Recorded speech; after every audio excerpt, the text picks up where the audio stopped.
어제 검찰의 월성 1호기 압수수색에 대해서 민주진영 모든 사람들이 분노를 하며 윤서방을 향해 분노의 직격을 빠방 날리고 있었습니다. 그중 가장 강력한 한 방을 날린 분이 바로 김남국 의원이었습니다. 윤서방이 들었으면 아마도 하늘짝 놀랐을 것 같습니다.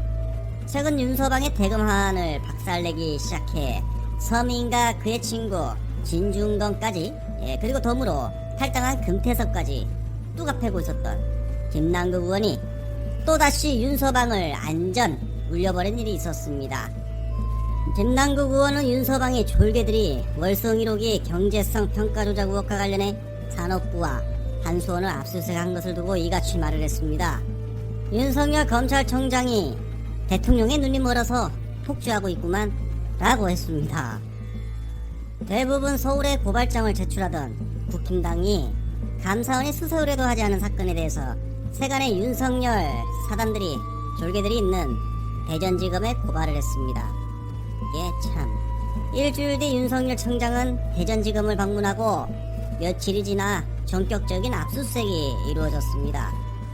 1년의 과정을 보면 국힘당과 일부 정치 검찰이 야합을 해서 정부를 공격하는 수사를 한 것이 아닌가 하는 의심이 듭니다. 윤석열 청장의 부인과 장모에 대한 수사와 나임 오티모스 부실 수사 의혹이 본격적으로 터져나오자 갑작스럽게 압수수색이 시작된 것도 석연치 않습니다.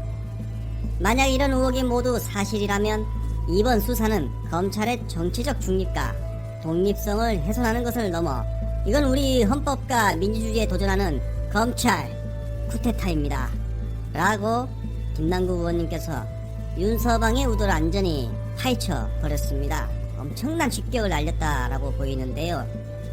2주 전 감사원은 정부가 월성 원전 1호기 경제성 평가를 축소하고 이를 감추기 위해 청와대 보고자료 등 444건을 무더기 삭제했다는 내용을 담은 감사 결과를 발표했습니다. 2주 전이네요. 그것도 감사원이 말입니다. 이에 국힘당이 정부가 조작을 했구나, 조기 패스했구나 라고 고발을 했던 사건이었습니다. 감사원장 최재형 씨도 이번 일에 적폐들과 손을 잡았다 라는 것인가요?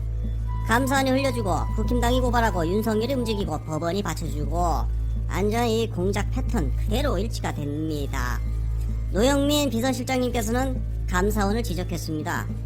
감사 결과가 전 세계를 찾아봐도 유례없는 넌센스라고 했습니다.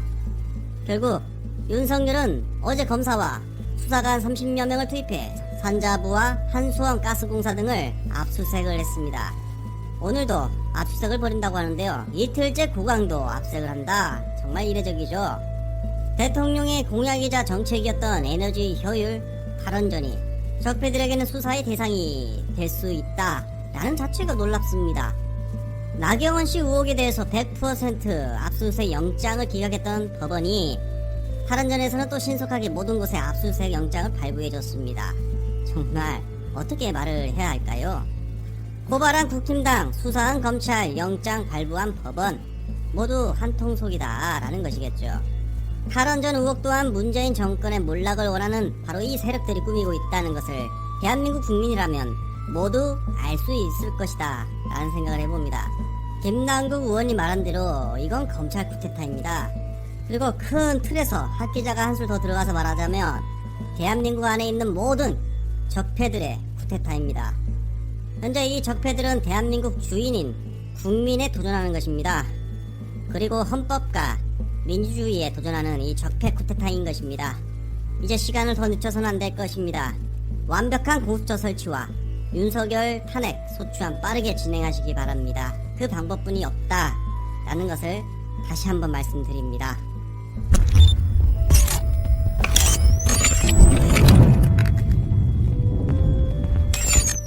오늘 하나의 국민청원이 올라왔습니다. 법무부는 90억 원이 넘는 대검찰청 묻지마 특활비를 감찰해 주십시오. 방금 올라온 청원입니다. 자, 이야기를 풀기 전에 청원 글을 한번 보겠습니다. 2020년 11월 5일 뉴시스 기사를 보고 깜짝 놀랐습니다. 윤석열 검찰총장이 연 90억이 넘는 대검찰청에 특활비를 영수증 없이 이미 집행한다는 내용이 있었습니다. 국민 혈세로 검찰총장이 묻지마 지출을 한다니요. 대한민국의 진짜 살아있는 권력은 검찰총장인가요? 특히 그 지출 중 소위 시민단체로 불리우는 몇몇의 집단에게 그 특활비가 지출되지 않았는지 꼭 살펴봐 주시기 바랍니다. 아마도 자유연대를 말하는 것 같습니다. 최근 반복되는 검찰의 사건과 누투가 검찰의 피의사실을 언론에 통해 공표하고 기다렸다는 듯이 시민단체라고 불리우는 단체가 고발장을 제출하고 그들의 고발은 대부분 기소 처리하는 방식으로 사건화 과정이 반복되는 것 같습니다. 법세련 사준모 이런 단체까지도 말하고 있었습니다. 11월 5일 정경심 교수 재판 중 검찰이 검찰개혁의 보복이 아니라는 근거로 시민단체의 고발 때문이라는 주장을 하는 것을 보고 더욱 심증이 굳어졌습니다. 부디 법무부의 국민의 열쇠인 대검찰청 묻지마 특활비 90억 원의 용처를 제대로 감찰해 주시기 바랍니다. 라고 청원인의 글을 들어봤습니다. 대검의 특활비가 윤서방의 정치 자금으로 쓰일 수 있다는 의혹이 나돌고 있었습니다. 그런 상황에 당연히 그 많은 돈이 어떻게 쓰였으며 어디로 갔는지 감찰을 통해 확인을 해봐야 한다라고 생각해 봅니다. 국민일보도 이 같은 사실을 알리며 윤서방을 뚜갑해고 있었습니다. 국민일보마저 뚜갑할 정도면 이거 문제가 있는 거 아닙니까? 그동안 윤석열을 헐 정도로 빨아줬던 한국일보가 이렇게 문제를 제기할 정도면 이 특활비 부분에 대해서는 분명히 적폐들도 문제가 있구나 라고 기사를 다루는 거 아닙니까? 한국일보는 김용민 의원의 어제 발언을 인용하면서 기사를 썼는데요. 윤석열 청장이 대선에 나가니 많이 하는데 이건 대선 후보가 대선 1년 앞두고 94억의 현금을 영수증 없이 집행한다니 와 있을 수 없는 일이다. 윤석열 청장 정치를 하겠다 의사를 사실상 표명한 것이다. 공무원이 어디에 쓰는지 확인이 안 되는 84억 원을 자기 마음대로 쓰면 정치 자금으로 활용해도 전혀 알 수 없는 것 아니냐. 이것을 인용해 윤석열의 특활비 의혹을 한국일보가 알리고 있었던 겁니다. 대검의 해명을 들어보면 정말 감찰이 필요한 것 같다는 생각을 해보는데요. 이렇게 말했습니다. 검찰 특활비는 월별 분기별 계획을 세워 집행하고 수사 상황에 따라 집행합니다. 끝났습니다. 이게 해명 끝이에요.